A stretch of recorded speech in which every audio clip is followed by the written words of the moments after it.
It all comes down to this, the Champions League final, Inter Milan against PSG, defence versus attack. I have to say the knockout rounds of this Champions League have been absolutely unbelievable. That Inter Milan-Barcelona game, incredible. PSG, I think, have surprised everyone from turning from what was quite a naive side into a team of killers, really. Going to be an unbelievable game. Harry, you've kind of batted for Inter Milan the whole season. Are you still expecting them to win the Champions League then? I think it's really evenly balanced. I really, really do. I've watched, obviously, PSG over the two legs against Arsenal really closely, been at both games, so I've had the opportunity to watch them live. And, you know, people talk about the X factor that they have in the final third, your Kvaratskhelia, Doués, Dembélés. The work rate that team produces is just incredible. The way that they can press when they want to and when they need to, but can also drop off and absorb a little bit when they need to as well, makes them a really, really difficult opponent. But Inter just continue to basically shut people up, because for a long, long time we've heard that, you know, well, they're good defensively and they're well organised and all of that, but, you know, do they have that sort of attacking power? And they've gone and put 7 past Barcelona over the course of the 2 games. So they certainly do have that. Players stepping up from all over the pitch. You know, I think, do you know who this has been a really good campaign for? Denzel Dumfries. Oh. Because I think for me, there's a lot of people that looked at him at times as a kind of accident waiting to happen. And what he's done is actually been moulded at sort of into this player who, yes, has his shortcomings, but now gets to play to his strengths every single week and impacts the game at both ends of the pitch. So I think Inter are really well balanced. I think they've got much more attacking prowess than anybody ever gave them credit for. I think the fact that they're in the final now means that they can just kind of park that and worry about finishing off the Scudetto race. They're just behind Napoli. They want to try and pull them back. So where I was worried about that being a distraction before, now that they've got the job done and got into the final, that's not a concern for me. Yeah, it's so finely balanced. And you look at PSG, they have been the best team footballing wise in Europe for the last maybe 2 or 3 months. But Inter Milan, for me, are the best coach team in the competition by quite a bit. And they get not tarnished, but they get pigeonholed into being this defensive side. But you look at their ties against Bayern Munich, and you look at the tie last round against Barcelona, when they need to score goals, they'll find a way to score goals. And I want to highlight a couple of players on either side, players that maybe came in for stick, and one of them is Thuram. I think Thuram he's like Marmite, right? Some people really love him, and some people are unsure on him. Over the 2 legs in that semi-final, it looked like Drogba come again. The work rate, the ability to bring the ball down with limited service and bring your teammates into play, it was just a thing to behold. And over the 2 legs, you'd say that he was, maybe him or Jan Sommer were Inter Milan's most important players. And I look at PSG, Donnarumma, a keeper that I don't love, a keeper that I've criticised. He was absolutely incredible. He was picked out by Mikel Arteta post-match for being the reason why PSG went through. Some of the saves that he made, some of the way that he came to come for crosses, maybe not to collect them, but to punch them out. That's been a weakness of his game for the longest, despite being 6'7". And he somehow brought it together. You can't win the Champions League without a world-class keeper. And I think that might be the difference, because player for player, I think attacking-wise, PSG have got too much. But in goal, they've got a keeper who's finding his best form at the right time of the season. Yeah, I completely agree with that. I think for me as well, like, you said that Inter are the best coach, and I completely agree with that. I think pound for pound, there's an argument that Simone Inzaghi is the best manager in Europe right now. And nothing, I think, sort of highlights that more than the fact that you look through that team and you've got Acerbi, right, who's a veteran centre-back. You ask anybody that follows Italian football a few years ago if they thought he'd be in a team competing at this level, they'd have probably told you no. In fact, they would have laughed at you. Henrik Mkhitaryan, another one, essentially laughed out of the Premier League when he had that time with Arsenal after being at Manchester United for a bit. These players are still doing it, and the reason they're still doing it for Inzaghi is because the system is so strong. And sometimes you need your players to be able to kind of break out of that system and go and produce those moments of brilliance. And I think we've seen a lot of teams that have become so system obsessed that you take away that individuality. But the reason Inzaghi's team are so good and so balanced is because he still caters for people to go off and do their thing. He still caters for Dumfries to get down the right-hand side and play like a right winger. He still caters for Martinez to drop deep, him and Thuram to play as a partnership and use one another for centre-backs. Bastoni does it a lot to make overlapping runs of the wing-backs.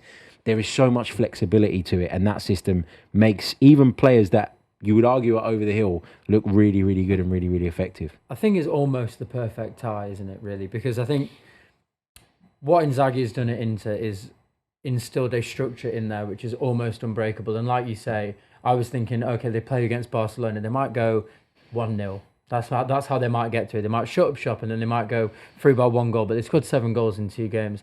And the fight and desire for Acerbi to get forward and score that goal in the last minute is the kind of things that when you look back on a Champions League winning side, you look at those moments and you think about that.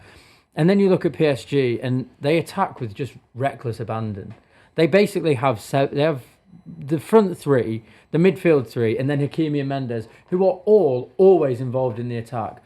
But all of them very, very two-footed. All of them popping up in weird little places. Hakimi was popping up left wing. He was popping up front. He scored an unbelievable goal against Arsenal as well. And I just look at that PSG side, and I think the Donnarumma mention is worthy because if he is a wall and he has another unbelievable performance like he did against Arsenal, I just don't see how, no matter how structured you are, I don't really see how you stop that PSG attack because they are so quick and they are so good with both feet and they are so unpredictable and they can do everything. I just don't understand how defenders can actually quell that and stop them from scoring. Yeah, well, like the point you brought up about the goal threats, you can talk about that from either side. In a competition defined by capitalism, it's football socialism. It's goals by committee. It's not the burden of scoring goals on the shoulders of just one man or 2 men. It's the fact that it can get goals from anywhere on the park, and that's what makes this tie so intriguing. I just don't know. I don't know if Inter have got it in them to go again. Like the tie against Bayern Munich towards the end was tight. The tie against Barcelona was tight towards the end. I just feel like this PSG side are riding the crest of a wave. They've been in the Champions League final before. It was during lockdown. Their fans weren't there. They lost against Bayern Munich. You can feel it. You can feel the energy. You can feel the momentum behind them. You were in the Parc des Princes yesterday. It's something to behold, really. It's the fans are really on board with this team. They're unified behind this team. They haven't got Galacticos for the first time in 8-9 years. This is a team without a single Galactico. Hasn't got a Messi, hasn't got an Mbappe, hasn't got a Neymar, but they're a better team for it. And they're a more likeable team. They're a more exciting team. And Luis Enrique deserves a lot of credit. And that's why I think they will just edge it against this Inter Milan team who have been very, very The one thing I would say, though, is when you watch that Arsenal game, within the first 7 or 8 minutes, Arsenal genuinely could have had 3. If it was not for Donnarumma or for slightly better finishing, Arsenal would have been equal in that tie. And then if Saka scores at the end, they're also straight back in the tie. So there were a few moments and they hinged in PSG's favour. But I do think that they are a little bit susceptible, especially to the kind of attack that I would imagine that Inter Milan will probably try and use against them. Overload in the box, long throws, corners, big, strong men, because that's what Arsenal did. And albeit, yes, PSG won the tie. They won both legs, but very, very, very close. Yeah, I mean, if I was looking at this from a purely like prediction perspective and ignore sort of the fact that I would quite like to see a Serie A team win it because I hate the way the league gets disrespected, and if they became champions of Europe, that would kind of put that narrative to bed for a bit. I look at PSG and I think they're a more rounded team, right? We talk about Inter scoring 7 goals against Barcelona. They also conceded 6.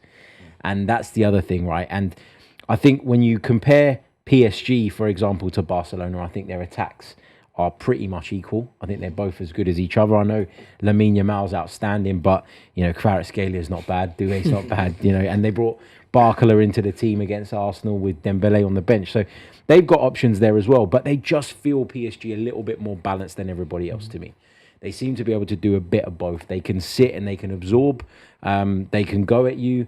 They can do both sides of the game really, really well. And I wonder if, Inter, when I said that people sort of downplayed their attack and they deserved credit because of what they did against Barca, yes, I still believe that. But I also think they were punching a little bit above their weight in terms of what they're capable of. So I think PSG feel like the well-rounded side, the ones that are destined to go on and win this, really. If you are Inter Milan and you look at who you're coming up against, I mean, we saw DiMarco have a pretty torrid time against Lamine Yamal, but I think everyone in the world would at the moment. He's one of the best players ever. But then you look on the other side and you've got Kvaratskhelia, Doué. He's probably going to struggle again. If you are Inter and you're looking at that PSG front three, plus their wing backs, plus their midfield. How do you stop that? You can't really stop it, and I think the acceptance in the Champions League is that you are going to concede chances. Arsenal are one of the best defensive teams, or have been one of the best defensive teams in the Premier League for the last 2-3 years. But they give up chances in the Champions League. PSG gave up chances. Inter Milan have given up chances. Barcelona gave up chances. It's about whether you can take those chances and whether your keeper can come up with some magical saves. We saw Jan Sommer do it in the first leg, even in the second leg against Barcelona. We've seen Donnarumma do it throughout this competition as well.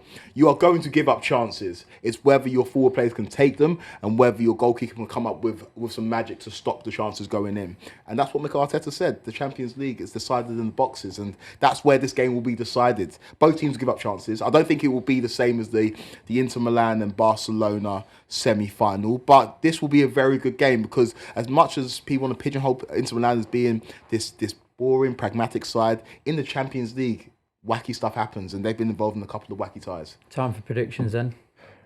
I'm going to go PSG 2, Inter 1. PSG 3, Inter Milan 1. I think Inter Milan win. I think just the way that they've performed throughout the whole tournament, the way that they got that goal back against Barcelona, the fact that they were probably the better team against Manchester City in 2023 when City won it, the fact that they've been there and they're just so stubborn, I'm going to go 2-1 Inter. But let us know your prediction in the comments below.